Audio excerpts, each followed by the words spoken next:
Should you have insurance? Is this a case of not if, but when you're going to be hacked as a company, and therefore you just need cyber insurance?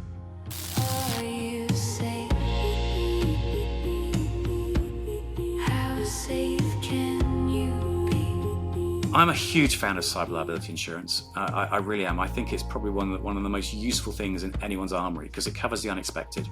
And you could compare and contrast Marks and Spencer with JLR. So Marks and Spencer had recently increased their level of insurance cover massively.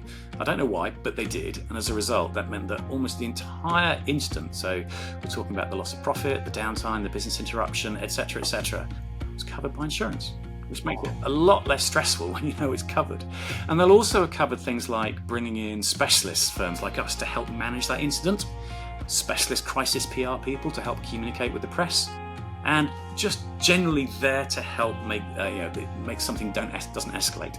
Does cyber insurance cover paying the ransom? That's a bit of a grey area that I think is probably wise that we don't go into, because you've got this big challenge, haven't you? Is that many of these are hostile threat actors, probably not with the UK's best interests at heart, and you are arguably funding third-party hostile nations by paying the ransom. You might be funding criminals as well.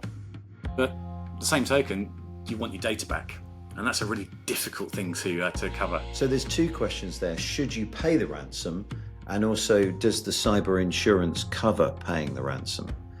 And I hear you on the first one. You know, it's a really difficult thing to decide because you do need your business back up on air, or you need your data back. But does cyber insurance cover that? I think that's a bit of a grey area. Okay, so you're going back to okay, fair enough. No, yeah, and I think it's probably something that will be discussed with one's lawyers who are helping you manage that, about the legal status of paying that. So I don't think I'd be right to say yes or no. Sure. I saw a comment here which I think is, if paying ransom were to be made against the law, would that have an effect? Is paying the ransom against the law, and would it have an effect if it was illegal? So I think it still comes down to trying to tread a very fine legal line.